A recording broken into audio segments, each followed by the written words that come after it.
Hello everyone, स्वागत है आप सभी का आपके अपने चैनल स्टडी विद चित्रलेखा में। जैसा कि आप लोग जानते हो, हम लोग यूपी पीसीएस प्रीलिम्स 2024 और आरओ को टारगेट कर रहे हैं, जो कि 2023 का आरओ का पेपर कैंसिल हुआ था, उसकी बात कर रही हूँ।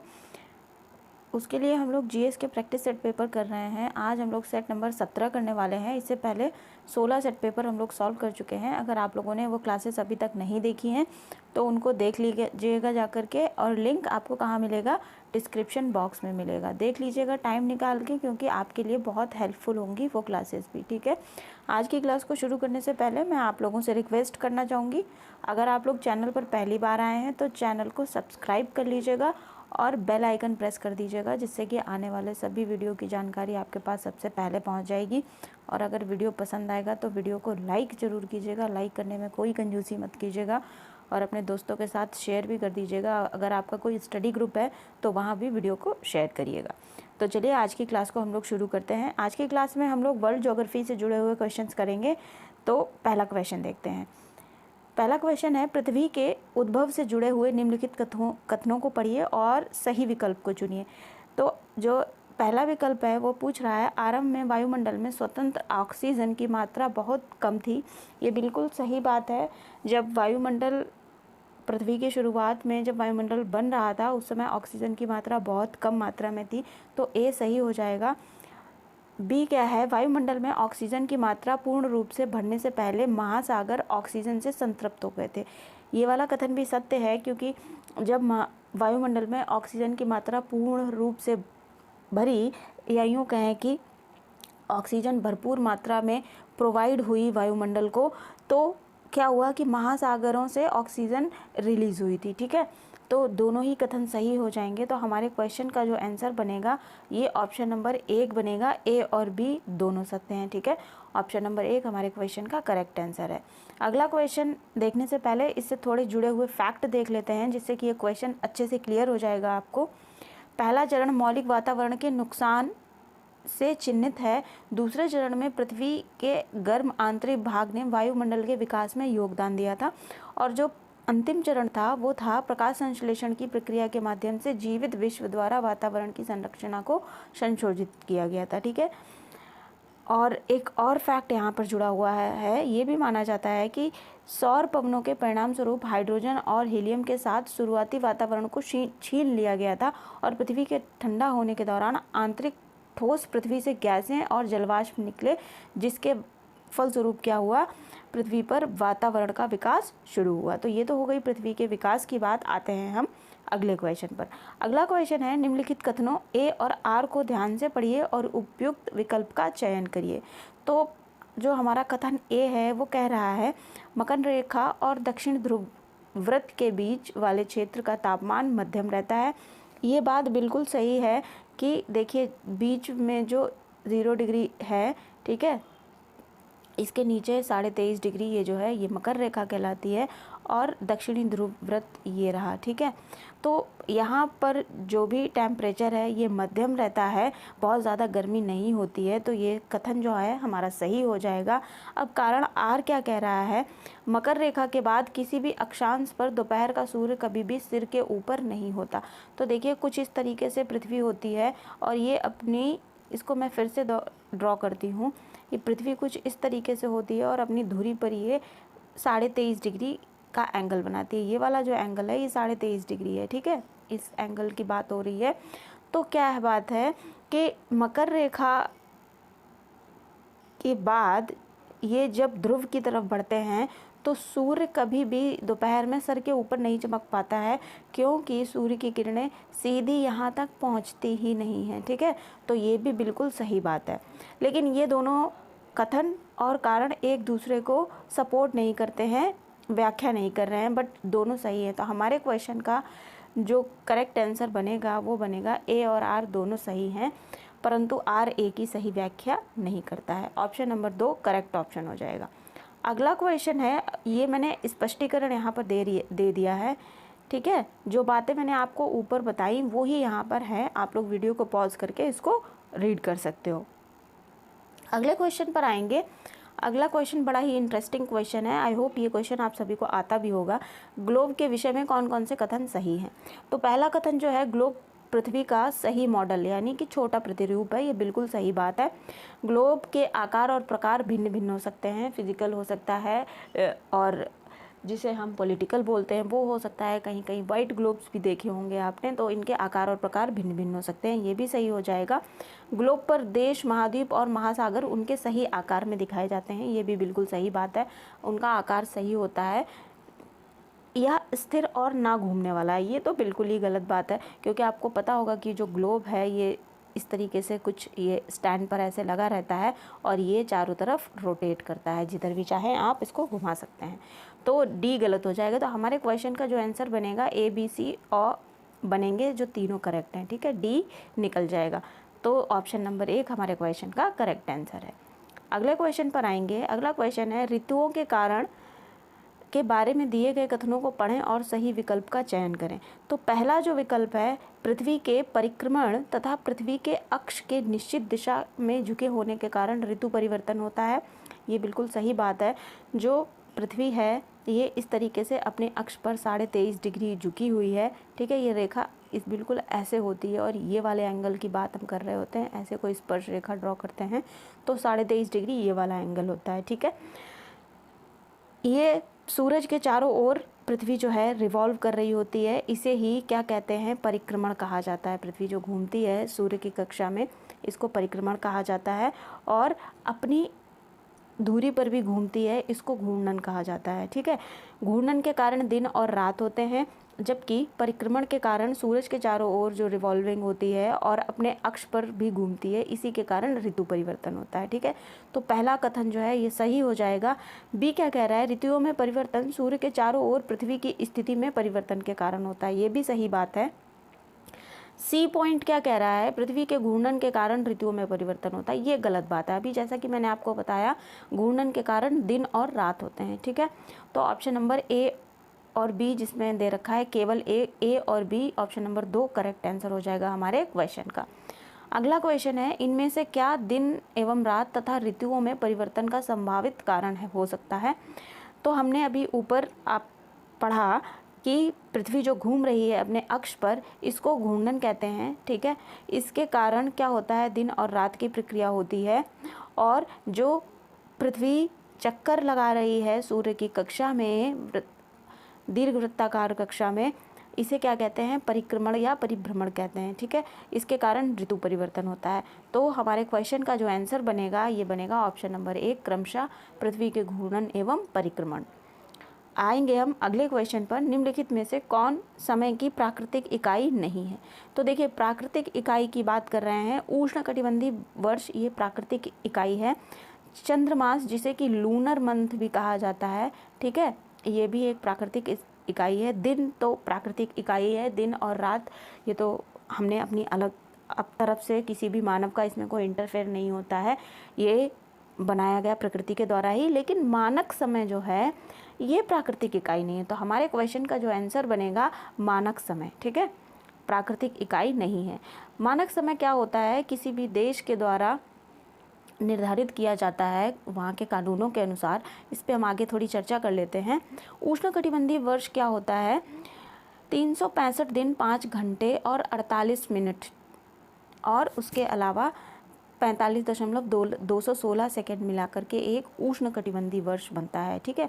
यह वह समय होता है जो सूर्य द्वारा ऋतुओं अर्थात भूमध्य रेखा के ठीक ऊपर पर लौटने और वसंत की शुरुआत को चिन्हित करने के संबंध में उसी स्थिति में लौटने के लिए लिया जाता है, ठीक है। चंद्रमास या लूनर मंथ क्या होता है, यह वो समय होता है जो चंद्रमा को अपने प्रत्येक चरण से गुजरने में लगता है, जैसे कि अमावस्या से पूर्णिमा तक, पूर्णिमा से अमावस्या तक, या आधा आधा, ठीक है। चंद्रमा को एक चंद्रमास पूरा करने में 29 दिन 12 घंटे 44 मिनट और 3 सेकेंड का समय लगता है, ध्यान रखिएगा ये डेटा भी। अमावस्या से अमावस्या तक चंद्रमास को मापने की इस विधि को सिनोडिक मास के रूप में जाना जाता है। अब दिन क्या होता है, पृथ्वी पर एक समय की अवधि है जो पृथ्वी को अपनी धुरी पर एक पूर्ण क्रांति करने में लगती है। एक पूरा चक्कर लगाने में जितना भी समय लगता है उसे पूर्ण दिन कहते हैं। जहाँ पर सूर्य का प्रकाश चमकता है वहाँ पर दिन होता है, जहाँ पर नहीं चमकता है वहाँ पर रात होती है, ठीक है। और ये समय कितना होता है, 23 घंटा 56 मिनट और इसके साथ साथ 4.09 सेकेंड। ठीक है, स्थानीय समय या मानक समय क्या होता है, या किसी समय या स्थान के समय को इंगित करता है जो कि सूर्य की स्पष्ट गति के आधार पर निर्धारित होता है। ठीक है, और समान देशांतर वाले स्थानों का स्थानीय समय समान होगा। समय की गणना स्थान के देशांतर के संदर्भ में की जाती है। परिवहन कार्यक्रम जैसे समयबद्ध घटनाओं को संभालने के लिए इसका उपयोग होता है। ठीक है, तो आई होप ये जो क्वेश्चन है और जो भी एक्सप्लेनेशन है ये आप लोगों को समझ में आ गया होगा। अगर समझ में आ रहा है, क्लास पसंद आ रही है तो क्लास को लाइक कर दीजिएगा। चलिए अगले क्वेश्चन पर आते हैं। भारतीय मानक समय और ग्रीनविच यामोत्तर के बीच में कितना अंतर है? तो 5.5 घंटे का अंतर है। ये क्वेश्चन आई होप आप सभी लोगों को आता होगा। कमेंट सेक्शन में बताइएगा किस किस का ये क्वेश्चन सही हुआ। नेक्स्ट क्वेश्चन पर आएंगे। निम्नलिखित में से किस नक्षत्र को शिकारी नक्षत्र भी कहा जाता है? तो ओरियन नक्षत्र जो है इसको शिकारी नक्षत्र के नाम से भी जाना जाता है। ठीक है, ऑप्शन नंबर 2 हमारे क्वेश्चन का करेक्ट ऑप्शन हो जाएगा। ये ग्रीक समुदाय से या यूँ कहें ग्रीक सभ्यता से लिया गया है।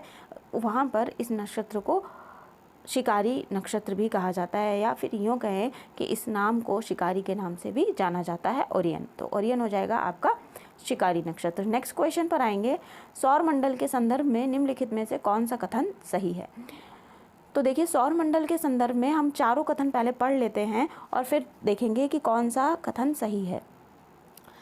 काइपर बेल्ट या कुइपर बेल्ट जो है सौर मंडल का हिस्सा नहीं है, ये बिल्कुल गलत बात है। काइपर बेल्ट जो है सौर मंडल का हिस्सा है। अगला है, सभी ग्रहों में शनि ग्रहों के उपग्रहों की संख्या सबसे अधिक है, ये बिल्कुल सही बात है। तो हमारा जो ऑप्शन नंबर 2 है ये सही कथन हो जाएगा। सभी ग्रह में शनि ग्रह का दैनिक तापांतर सबसे अधिक है, नहीं, ये बिल्कुल गलत बात है। जो बुध ग्रह है उसका दैनिक तापांतर सबसे ज़्यादा है, वहाँ पर दिन में बहुत ज़्यादा गर्मी और रात के समय जो टेम्परेचर है माइनस में चला जाता है, -214 से ऊपर। ठीक है, शुक्र सौर मंडल का एकमात्र ऐसा ग्रह है जिसका प्रतिगामी घूर्णन है, ये भी गलत बात है। एक ग्रह और है नाम आप लोग मुझे कमेंट सेक्शन में बताएंगे। ठीक है, चलिए नेक्स्ट क्वेश्चन पर आएंगे। जल स्तर के नीचे कठोर चट्टान की परतों के बीच जमा भूजल को क्या कहा जाता है? तो इसे जलभृत कहा जाता है। ऑप्शन नंबर 4 हमारे क्वेश्चन का करेक्ट आंसर हो जाएगा। अगले क्वेश्चन पर आते हैं। पृथ्वी की भूपर्पटी में सिलिकॉन का लगभग कितना प्रतिशत है? तो पृथ्वी की जो भूपर्पटी मतलब भूपर्पटी क्या होती है? ये अगर हम पृथ्वी का एक हिस्सा कुछ इस तरीके से लें तो हम अंदर वाले को कहते हैं कोर, ठीक है, बीच वाले को कहते हैं मेंटल और ऊपर वाले को कहते हैं क्रस्ट। ठीक है, क्रस्ट, इसी को ही पर्पटी या भूपर्पटी कहा जाता है। तो सिलिकॉन की मात्रा यहाँ पर आपको 25% मिलेगी। ऑप्शन नंबर 3 क्वेश्चन का करेक्ट आंसर है। ठीक है, नेक्स्ट क्वेश्चन पर आएंगे। निम्नलिखित में से कौन सी कायांतरित चट्टान या कायांतरित शैल नहीं है? तो देखिए, जो बेसाल्ट है ये अवसादी टाइप की चट्टान है। ठीक है, ये कायांतरित नहीं है। सिस्ट, संगमरमर और क्वार्टजाइट ये सभी कायांतरित या रूपांतरित शैल कहलाते हैं। नेक्स्ट क्वेश्चन को देखते हैं। कायांतरित चट्टानों की निम्नलिखित में से कौन सी विशेषता सही है? पहली विशेषता है ये चट्टानें मूल चट्टान की तुलना में सघन और कठोर होती हैं, ये भी बिल्कुल सही बात है। जो मूल चट्टान होती है ये उसकी तुलना में सघन और कठोर होती हैं। दूसरा है इन चट्टानों में जीवाश्म नहीं होते हैं, ये भी सही बात है। उच्च ताप और दाब पर जो भी जीवाश्म होता है उनका परिवर्तन हो जाता है, तो क्या है कि इसमें जीवाश्म नहीं होता है। ठीक है, तीसरा है कांग्लोमरेट एक प्रकार की कायांतरित चट्टान है। तो कांग्लोमरेट एक प्रकार की कायांतरित चट्टान नहीं है, ये अवसादी प्रकार की चट्टान है। ठीक है, याद रखिएगा। तो जो तीसरा कथन है ये गलत हो जाएगा और हमारे क्वेश्चन का आंसर क्या बनेगा? 1 और 2। तो ऑप्शन नंबर 1 हमारे क्वेश्चन का करेक्ट आंसर हो जाएगा, 1 और 2। अगले क्वेश्चन पर आएंगे। निम्नलिखित में से कौन सा गोंडवाना द्वीप का हिस्सा नहीं था? तो देखिए, गोंडवाना लैंड का हिस्सा भारत था, ऑस्ट्रेलिया भी था। जो अब मैं पृथ्वी ऐसे तरीके से ड्रॉ करें तो गोंडवाना लैंड का हिस्सा जो था ये नीचे की तरफ का जो हिस्सा था 0 डिग्री भूमध्य रेखा के नीचे।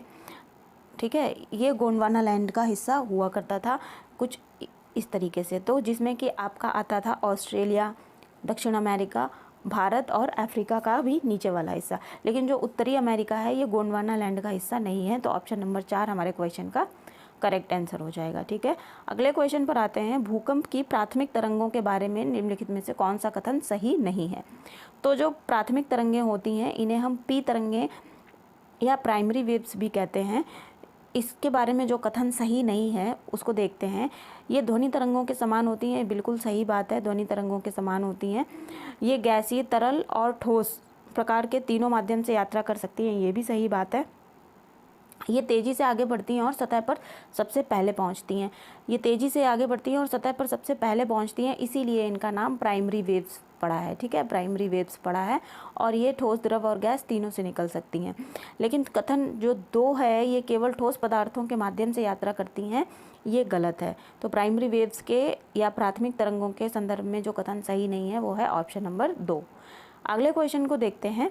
निम्नलिखित में से किस क्षेत्र में यांत्रिक अपक्षय प्रक्रिया की तुलना में रासायनिक अपक्षय की प्रक्रिया अधिक प्रभावी होती है? तो देखिए, रासायनिक अपक्षय की जो प्रक्रिया होती है, जहाँ पर आर्द्रता अधिक होती है वहाँ पर पाई जाती है, आर्द्र क्षेत्र में। तो ऑप्शन नंबर 3 हमारे क्वेश्चन का करेक्ट आंसर हो जाएगा। अब हम देख लेते हैं रासायनिक अपक्षय और यांत्रिक अपक्षय क्या होता है। रासायनिक अपक्षय की जो प्रक्रिया है आमतौर पर गर्म और नम क्षेत्रों में होती है, जहां पर पानी बहुत अधिक होता है। नम क्षेत्रों में चट्टानें ठंडे शुष्क प्रदेशों में रहने वाली समान चट्टानों की तुलना में प्रचुर मात्रा में वर्षा और गर्म तापमान के मौसम में बहुत तेजी से सामने आती हैं।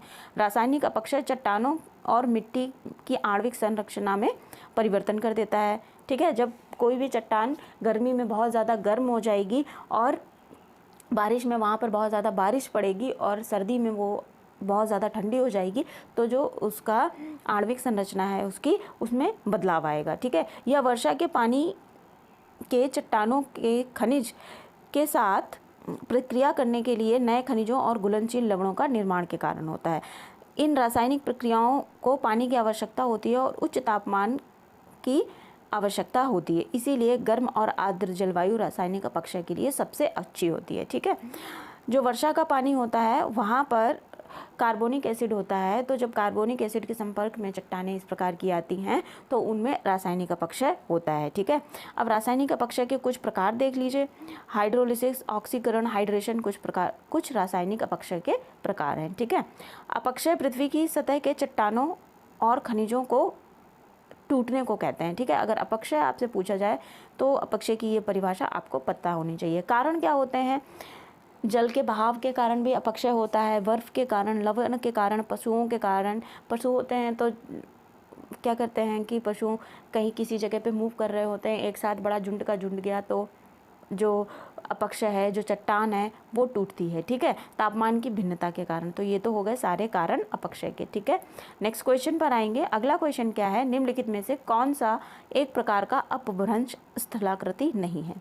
तो देखिए, हिमोड़, स्टेग्लेमाइट और स्तंभ, ये सभी अपभ्रंश प्रकार की स्थलाकृतियां हैं, लेकिन जो सर्क है ये अपभ्रंश प्रकार की स्थलाकृति नहीं है। तो ऑप्शन नंबर 4 हमारे क्वेश्चन का करेक्ट आंसर हो जाएगा। ठीक है, अपभ्रंश स्थलाकृति कौन नहीं है? सर्क नहीं है। ठीक है, नेक्स्ट क्वेश्चन पर आएंगे। निम्नलिखित वायुमंडलीय परतों को पृथ्वी की सतह के सही क्रम में व्यवस्थित कीजिए। तो ये जो वायुमंडल की परतें हैं हमें सही क्रम में व्यवस्थित करना है कि सबसे नीचे कौन सी है, उसके बाद एंड उसके बाद सबसे पहले आता है आपका क्षोभ मंडल। ठीक है, तो क्षोभ मंडल को पहले नंबर पे डाल देते हैं, 2 आ जाएगा पहले। फिर उसके बाद आता है आपका समताप मंडल 2, 4, उसके बाद आएगा मध्य मंडल 1 आ जाएगा और लास्ट में आएगा आपका 3। तो 2, 4, 1, 3 जो है ये क्वेश्चन का करेक्ट आंसर हो जाएगा ऑप्शन नंबर 3। अगले क्वेश्चन पर आएंगे। हाइड्रोजन और हीलियम के बाद ब्रह्मांड और भूपर्पटी में सबसे प्रचुर मात्रा में कौन सा तत्व पाया जाता है? तो हाइड्रोजन और हीलियम के बाद भूपर्पटी मतलब क्रस्ट पे सबसे ज़्यादा प्रचुर मात्रा में यदि कोई तत्व पाया जाता है तो वो है ऑक्सीजन। ऑप्शन नंबर 3 हमारे क्वेश्चन का करेक्ट आंसर है। इसका एक्सप्लेनेशन भी देख लेते हैं हम। सबसे प्रचुर तत्व ऑक्सीजन है, भूपर्पटी में सबसे प्रचुर तत्व ऑक्सीजन हो जाता है। ऑक्सीजन पृथ्वी के द्रव्यमान का लगभग 47% हिस्से का निर्माण करता है, लेकिन ब्रह्मांड में हाइड्रोजन सबसे ज़्यादा मात्रा में तत्व है, ये बात भी ध्यान रखिएगा। ये यहाँ से आप लोगों को एक ये नया क्वेश्चन मिल रहा है। अगर ब्रह्मांड की बात की जाएगी तो हाइड्रोजन हो जाएगा। ठीक है, हाइड्रोजन ब्रह्मांड के द्रव्यमान का लगभग 3/4 भाग बनाता है। हीलियम दूसरे स्थान पर है। ऑक्सीजन ब्रह्मांड की भूपर्पटी का सबसे प्रचुर तत्व है, ये बात ध्यान रखिएगा। ठीक है, तीसरा सबसे प्रचुर तत्व है। भूपर्पटी की बात नहीं हो रही है, इसको यहाँ पे थोड़ा सा करेक्ट करिएगा कि अगर ब्रह्मांड की बात की जाएगी तो सबसे ज़्यादा मात्रा में हाइड्रोजन आएगा, फिर हीलियम आएगा, उसके बाद ऑक्सीजन आएगा, ठीक है, ब्रह्मांड की बात की जाएगी। तो अब आते हैं हम अगले क्वेश्चन पर, ठीक है। अगला क्वेश्चन क्या है, एक तरफ आपको यंत्र दे रखे हैं, दूसरी तरफ माप दे रखी है कि कौन सा यंत्र क्या नापता है। तो थर्मामीटर जो है, अब हम इसकी मैचिंग करते हैं। थर्मामीटर तापमान का मापता है, तापमान का मापन करता है। बैरोमीटर से क्या मापते हैं, वायुमंडलीय दाब को मापते हैं। और रेन गैज से क्या मांगते हैं, हम वर्षा की मात्रा को मापते हैं, ठीक है, नाम से ही पता चल रहा है रेन गैज। विंड वेन से क्या मापते हैं, हवा की दिशा दिखाई जाती है। तो इस तरीके से ये हमारी सूची जो है मैच होती है। इंपॉर्टेंट क्वेश्चन होते हैं इस टाइप के, इनको अच्छे से ध्यान में रखेंगे आप लोग। नेक्स्ट क्वेश्चन को देखते हैं। समान वर्षा वाले क्षेत्रों को मिलाने वाली रेखा को क्या कहा जाता है। तो समान वर्षा वाले क्षेत्रों को मिलाने वाली रेखा को जो हमारा नक्शा होता है, मैप होता है, उसमें आइसो हाइट के नाम से जानते हैं। तो ऑप्शन नंबर 2 हमारे क्वेश्चन का करेक्ट आंसर हो जाएगा। अगले क्वेश्चन पर आएंगे। निम्नलिखित में से कौन सा कारक भारत के उत्तर पश्चिमी भाग में शीतकालीन वर्षा का कारण बनता है। तो भारत के उत्तर पश्चिमी भाग की बात कर रहे हैं। कुछ इस तरीके से भारत का मैप हो जाता है। ये थोड़ा सा गड़बड़ हो रहा है, आप लोग एडजस्ट कर लीजिएगा, लेकिन ये मैप कुछ ऐसे ही बनेगा इंडिया का। तो उत्तर पश्चिमी भाग की बात कर रहे हैं, दैट मीन्स ये हिस्सा आता है, ठीक है, इधर बारिश होती है और पश्चिमी विक्षोभ के कारण ये हो जाएगा हमारा ऑप्शन नंबर 1, ठीक है। पश्चिमी विक्षोभ के कारण उत्तर पश्चिमी भाग में शीतकालीन वर्षा होती है दिसंबर से लेकर जनवरी के कुछ टाइम तक। तो ऑप्शन नंबर 1 हमारे क्वेश्चन का करेक्ट आंसर है, ठीक है। नेक्स्ट क्वेश्चन पर आएंगे। अगला क्वेश्चन बहुत ही इंटरेस्टिंग क्वेश्चन है। दुनिया में एक जगह पर अक्टूबर के महीने में हर मिनट 28 बार बिजली चमकती है, ठीक है। एक घटना को अनंत काल के तूफान के रूप में जाना जाता है। इस जगह को दुनिया की सबसे बिजली की जगह के रूप में भी जाना जाता है। इसका कारण शायद यहाँ की स्थलाकृति में निहित है। ये अनोखी घटना कहाँ पर देखी जा सकती है। तो देखिए, हर मिनट में 28 बार कहीं पर बिजली चमकती है, तो बड़ा ही विहंगम टाइप का नज़ारा होगा वो। ऐसा होता कहाँ पर है, तो ये वेनेजुएला की मार्केबो झील है, वहाँ पर होता है। वहाँ की स्थलाकृतियाँ कुछ इस प्रकार की हैं कि वहाँ पर बिजली बहुत ज़्यादा मात्रा में चमकती है। तो ऑप्शन नंबर 1 हमारे क्वेश्चन का करेक्ट आंसर है, ठीक है। अगले क्वेश्चन पर आते हैं। तड़ित झंझा सेल के आंतरिक भाग के संबंध में निम्नलिखित को व्यवस्थित कीजिए। तो तड़ित झंझा सेल जो है, इसमें अक्षि भित्ति, रेन बैंड और अक्षि, ये 3 आंतरिक भाग दे रखे हैं। तो पहले नंबर पे आएगा आपका अक्षि, ठीक है, दूसरे नंबर पर अक्षि भित्ति आएगा और तीसरे नंबर पे आएगा रेन बैंड। तो आपका जो कूट बनेगा CAB बनेगा, कैब। ऑप्शन नंबर 1 हमारे क्वेश्चन का करेक्ट आंसर हो जाएगा, ठीक है, इस क्वेश्चन का। अगले क्वेश्चन पर आएंगे। निसर्ग, गति, निवार और तौकते और यास, ये किसके नाम हैं बताने हैं हमें। तो निसर्ग, गति, निवार, तौकते और यास, ये चक्रवात के नाम हैं। जो विभिन्न प्रकार के चक्रवात आते रहते हैं, उनको विभिन्न देशों के द्वारा जो नाम दिए जाते हैं, ये वो नाम है, ठीक है। तो ऑप्शन नंबर 4 हमारे क्वेश्चन का करेक्ट आंसर है। नेक्स्ट क्वेश्चन पर आएंगे। सागरीय धाराओं की उत्पत्ति के महत्वपूर्ण कारक क्या हैं, ये हमें बताने हैं। तो देखिए, सनातनी पवनें, मतलब जो पवनें चलती हैं, वे महासागरीय धाराओं के निर्माण का एक महत्वपूर्ण कारक हैं। समुद्र के जल में तापमान में अंतर, तो समुद्र जल के तापमान में जो अंतर होता है, गर्म जहाँ पर तापमान होता है, जहाँ पर तापमान की मात्रा अधिक होती है, और निम्न तापमान जो होता है, तो ये दोनों एक दूसरे को रिप्लेस करने के लिए समुद्री धाराओं के माध्यम से बहते हैं। समुद्र जल की लवणता में अंतर, जो हल्का जल होता है जिसकी लवणता अधिक होती है, वो ऊपर की तरफ रहता है, और भारी जल या यूँ कहें जिसकी लवणता कम होती है, वो नीचे की तरफ रहता है, ठीक है। तो ये भी जो धाराएं हैं, समुद्री धाराएं हैं, वो उत्पन्न करने में मदद करता है, ठीक है। और आपका जो चौथा कारण है, ये है पृथ्वी का परिक्रमण, दैट मीन्स रिवोल्यूशन। जो पृथ्वी घूम रही है सूर्य के चारों तरफ, ठीक है, अपनी कक्षा में जो कर रही है रिवोल्यूशन या परिक्रमण जिसे कहते हैं, ये कारण नहीं है। दैट मीन्स ये यहाँ से इसको एलिमिनेट कर दीजिए, ठीक है। अगर रेवोल्यूशन की बात करें तो रेवोल्यूशन ऋतु परिवर्तन में महत्वपूर्ण भूमिका निभाता है, या यूँ कहें रेवोल्यूशन के कारण ही ऋतु परिवर्तन होता है, जैसा कि हम ऊपर पढ़ भी चुके हैं। लेकिन अगर यहाँ पर ऑप्शन में होता कि पृथ्वी का घूर्णन, ठीक है, यदि घूर्णन होता तो वो समुद्री जल धाराएं जो हैं उनके निर्माण में एक महत्वपूर्ण भूमिका निभाता। घूर्णन के कारण पृथ्वी पर जो कोरियोलिस बल होता है वो उत्पन्न होता है। कोरियोलिस बल के कारण ही जल एक जगह से, महासागरीय जल एक जगह से दूसरी जगह मूव करता है। तो जो दा है ये रिमूव हो जाएगा, हमारे क्वेश्चन का आंसर बनेगा आ, बा और सा। ठीक है, अब हम देखते हैं हमारे पास कौन सा ऑप्शन है। तो ऑप्शन नंबर 2 है आ, बा और सा। ऑप्शन नंबर 2 क्वेश्चन का करेक्ट आंसर हो जाएगा। नेक्स्ट क्वेश्चन है निम्नलिखित में से कौन सा सही मिलान नहीं है। ठीक है, तो एक तरफ आपको महासागरीय धाराएं दे रखी हैं और दूसरी तरफ उनकी प्रकृति दे रखी है। तो कनारी की जो जलधारा है ये शीत धारा है, सही बात है। अगुलहास की भी गर्म धारा है। कैलिफोर्निया की धारा ये गर्म नहीं है, ये शीत है। ठीक है, ये वाला गलत हो जाएगा। हम्बोल्ट की शीत जलधारा है। तो ऑप्शन नंबर 3 सी ये सही मैचिंग नहीं है। ठीक है, अगले क्वेश्चन पर आएंगे। काली मिट्टी किस अधिकता के कारण उत्पादक होती है? तो किसकी अधिकता के कारण काली मिट्टी अधिक उत्पादक होती है? तो काली मिट्टी में चिकनाहट और नमी अधिक मात्रा में होते हैं। नमी की वजह से जो भी फसल काली मिट्टी में बोई जाती है वहाँ पर पानी की मात्रा कम चाहिए होती है। तो ऑप्शन नंबर 4 हमारे क्वेश्चन का करेक्ट आंसर हो जाएगा।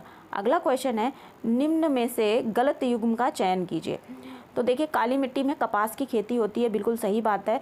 और लाल मिट्टी का जो रंग होता है लोहे के कारण होता है। जो फेरस होता है वो वायुमंडल में उपस्थित ऑक्सीजन के साथ क्रिया करके फेरस ऑक्साइड बनाता है, इससे उसका रंग लाल हो जाता है। आप लोगों ने देखा भी होगा कि घर में अगर कोई लोहे का बर्तन है वो बहुत दिनों तक यूं ही पड़ा हुआ है तो उस पर लाल रंग के स्पॉट्स पड़ जाते हैं, जिसे कि हम आम भाषा में कहते हैं लोहे पर जंग लग गई है। ठीक है, वो लाल रंग का फेरस ऑक्साइड होता है। उसके बाद जो तीसरा है ये कह रहा है लेटेराइट मिट्टी महाराष्ट्र में व्यापक रूप से रेंगुर मिट्टी के रूप में जानी जाती है। लेटेराइट मिट्टी रेंगुर मिट्टी के रूप में नहीं जानी जाती है। रेंगुर मिट्टी काली मिट्टी को कहते हैं। ठीक है, काली मिट्टी को कहते हैं। तो हमारे क्वेश्चन का जो करेक्ट आंसर है ये हो जाएगा लेटेराइट मिट्टी महाराष्ट्र में व्यापक रूप से रेंगुर मिट्टी के रूप में जानी जाती है, ये सही युग्म नहीं है। ठीक है, और जलोढ़ मिट्टी तो इंडो गंगा और ब्रह्मपुत्र के मैदानों में जलोढ़ मिट्टी पाई जाती है, इसे आप लोगों को पता ही होगा। अगले क्वेश्चन पर आते हैं। अगला क्वेश्चन है बोरियल वन वायोम से संबंधित निम्नलिखित में से कौन सा कथन सही नहीं है, हमें बताना है। तो बोरियल वन वायोम जो है दुनिया का सबसे बड़ा भूमि आधारित वायोम है, ये बिल्कुल सही बात है। तो पहला वाला करेक्ट हो जाएगा। बोरियल वन का नाम उत्तरी वायु के देवता ग्रीक देवता बोरियस के नाम पर रखा गया है, ये भी सही बात है। वायोम को कनाडा में बोरियल के रूप में जाना जाता है, लेकिन इसे टैगा के रूप में भी जाना जाता है, ये भी सही बात है। अगला है बोरियल वन दुनिया के 49% वन क्षेत्र का प्रतिनिधित्व करते हैं, लेकिन 49% वन क्षेत्र का प्रतिनिधित्व नहीं करते हैं, ये जो संख्या है ये गलत है। तो हमारे ऑप्शन नंबर 4 हमारे क्वेश्चन का करेक्ट ऑप्शन हो जाएगा, ये सही नहीं है बोरियल वन के बारे में। ठीक है, अगले क्वेश्चन पर आएंगे। निम्नलिखित में से कौन सा पशु अल्पाइन टुंड्रा क्षेत्र में नहीं रहता है?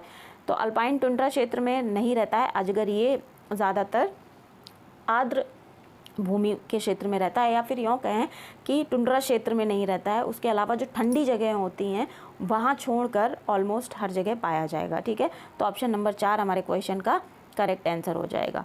नेक्स्ट क्वेश्चन पर आएंगे। निम्नलिखित में से कौन सा एक सही सुमेलित नहीं है? एक तरफ आपको लौ अयस्क खनन के जो है जगह दे रखी है, दूसरी तरफ उनके जिला और क्षेत्र दे रखे हैं। तो बोगाली जो है ये झुंझुनू में पाया जाता है। सराय पंचलंगी झुंझुनू ये सही है। चौमी सामोद जयपुर में पाया जाता है। लोहारपुरा बूंदी पे है। लेकिन जो दूसरा है नीमला ये रायसेड़ा नागौर में नहीं पड़ेगा। तो जो सही सुमेलित नहीं है ये है ऑप्शन नंबर 2 हमारे क्वेश्चन का करेक्ट आंसर। ठीक है, मतलब ऑप्शन नंबर 2 बी हमारे क्वेश्चन का सही आंसर हो जाएगा।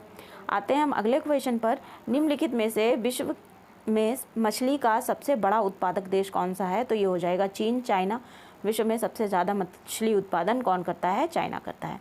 अब यहाँ पर आपको एक लिस्ट दे रखी है, स्थानांतरित कृषियों के नाम दे रखे हैं और दूसरी तरफ क्या दे रखा है? देश का नाम दे रखा है।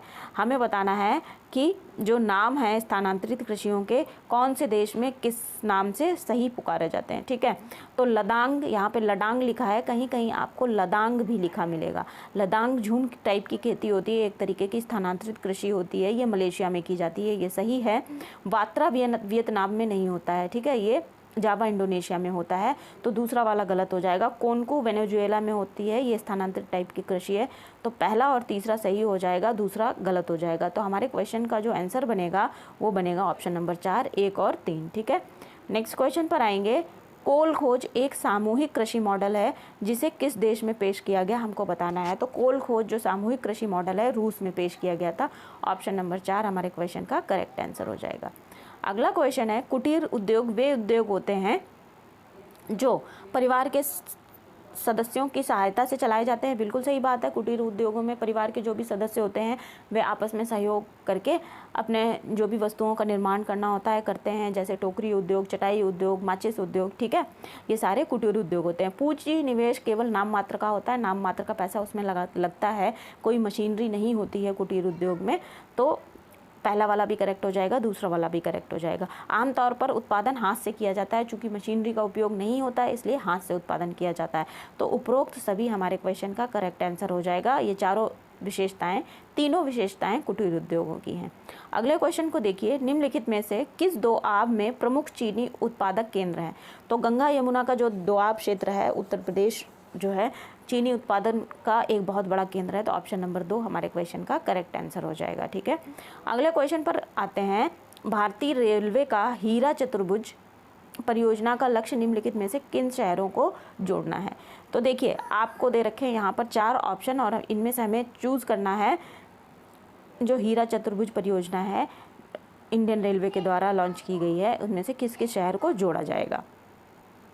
इस परियोजना के अंतर्गत देखिए दिल्ली, मुंबई और कोलकाता इनको जोड़ा जाएगा। दैट मीन्स जहाँ पर ए, सी और डी मिलेगा हमें, हमारे क्वेश्चन का कूट वही बनेगा। ठीक है, तो A, C, D option number 2 correct option हो जाएगा हमारे क्वेश्चन का।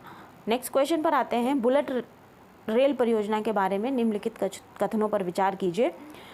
तो पहला जो कथन है, यह जापानी शासन से वित्तीय सहायता प्राप्त एक उच्च गति रेल परियोजना है। बिल्कुल सही बात है, जापान से वित्तीय सहायता मिली है। दूसरा कथन क्या है, राष्ट्रीय उच्च गति रेल निगम लिमिटेड परियोजना का कार्यान्वयन प्राधिकरण है। ये भी सही बात है। तो पहले और दूसरा ए और बी दोनों करेक्ट हो जाएंगे। परियोजना की लागत 5 लाख करोड़ है, ये सही नहीं है। परियोजना की जो लागत है लगभग 1.10 लाख करोड़ है। ठीक है, ध्यान रखिएगा। तो ए और बी सही हो जाएंगे, तीसरा सी वाला गलत हो जाएगा। तो हमारे क्वेश्चन का जो आंसर बनेगा ऑप्शन नंबर 1 बनेगा, ए और बी। ठीक है, अगले क्वेश्चन पर आते हैं। बुशमैन हॉटेनटाट प्रजाति का संबंध किससे है। तो बुशमैन और हॉटेनटाट जो हैं ये प्रजातियां निग्रॉयड प्रजाति से संबंधित हैं। ऑप्शन नंबर 1 हमारे क्वेश्चन का करेक्ट आंसर है। अगला क्वेश्चन है, यहाँ पर आपको 2 सूचियाँ दे रखी हैं। एक तरफ जनजातियाँ दे रखी हैं, दूसरी तरफ वे कहाँ पर पाई जाती हैं, वे देश दे रखे हैं। ठीक है, तो हमें इनकी मैचिंग करनी है। तो सबसे पहले देखिए भारत को मैच करेंगे हम। गोंड जो जनजाति है ये भारत में पाई जाती है। बुशमैन अफ्रीका की जनजाति है जो कि नामीबिया के क्षेत्र में पाई जाती है। कालाहारी में भी बुशमैन मिलती है। पिग्मी आपको जायरे में मिलेगी, कांगो जायरे में पिग्मी मिलती है। और एस्किमो जो होते हैं ये अलास्का के क्षेत्र में रहते हैं, उत्तरी ध्रुव और दक्षिणी ध्रुव पर भी पाए जाते हैं। तो इस तरीके से ये हमारी मैचिंग हो जाती है। आते हैं हम अगले क्वेश्चन पर। अगला क्वेश्चन है, निम्नलिखित में से उत्तराखंड के किस दर्रे का उपयोग तीर्थयात्री कैलाश मानसरोवर यात्रा के लिए करते हैं। तो इनमें से जो दर्रा है उत्तराखंड में पड़ता है जिसका कि कैलाश मानसरोवर यात्रा के लिए उपयोग किया जाता है, वो है लिपुलेख। ठीक है, ऑप्शन नंबर 3 हमारे क्वेश्चन का करेक्ट आंसर हो जाएगा। नीति जो दर्रा है ये भी उत्तराखंड में पड़ेगा, तो ध्यान रखिएगा। आते हैं हम अगले क्वेश्चन पर। निम्नलिखित पर्वत श्रृंखलाओं को उत्तर से दक्षिण के क्रम में हमें लगाना है। ठीक है, उत्तर से दक्षिण का क्रम मतलब ऊपर से नीचे की ओर।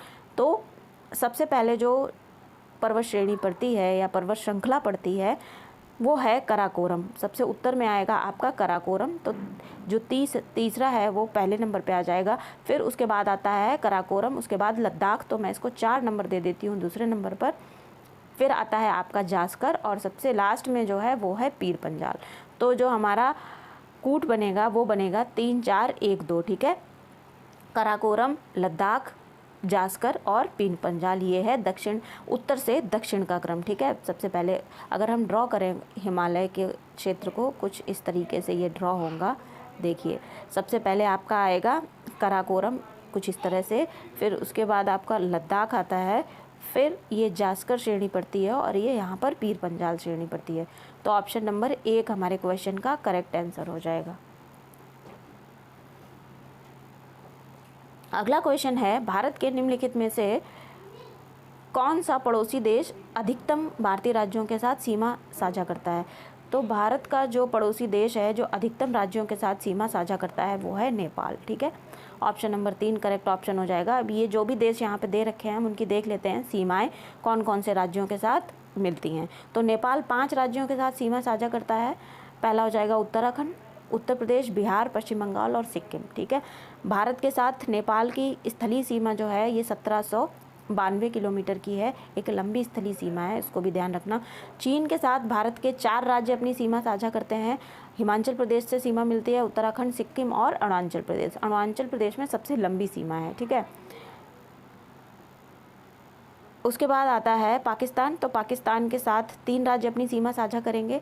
पहला हो जाएगा आपका गुजरात, दूसरा हो जाएगा राजस्थान और जम्मू कश्मीर, ठीक है। चलिए आते हैं अगले क्वेश्चन पर। अगला क्वेश्चन है, साइप्रस के स्थान के संबंध में निम्नलिखित में से कौन सा कथन सही है। सही कथन हमें बताना है। साइप्रस जो है एक जगह का नाम है, हमें बताना है वो कहाँ पर अवस्थित है, उसकी अवस्थिति के जो ये कथन है वे दे रखे हैं यहाँ पर। तो साइप्रस तुर्की के दक्षिण में और सीरिया के पश्चिम में अवस्थित है। जो पहला कथन है यही सही है। साइप्रस जो है तुर्की के दक्षिण में और सीरिया के पश्चिम में अवस्थित है, ठीक है। तो ऑप्शन नंबर 1 हमारे क्वेश्चन का करेक्ट आंसर हो जाएगा। तो आज की क्लास में हमने 45 फिजिकल ज्योग्राफी कहें या फिर वर्ल्ड ज्योग्राफी के क्वेश्चन किए हैं। फिजिकल ज्योग्राफी भी इसमें कुछ क्वेश्चन आपको मिलेंगे। तो आज की क्लास का कितना आपका स्कोर रहा ये कमेंट सेक्शन में मुझे ज़रूर बताना। अगर क्लास पसंद आई है तो क्लास को लाइक करिएगा, शेयर भी कर दीजिएगा अपने ग्रुप्स में, स्टडी ग्रुप्स में दोस्तों के साथ। और चैनल पर पहली बार आए हैं तो चैनल को सब्सक्राइब कर लीजिएगा और बेल आइकन ज़रूर प्रेस कर दीजिएगा, जिससे कि आने वाले सभी वीडियो की जानकारी आपके पास सबसे पहले पहुँच जाएगी।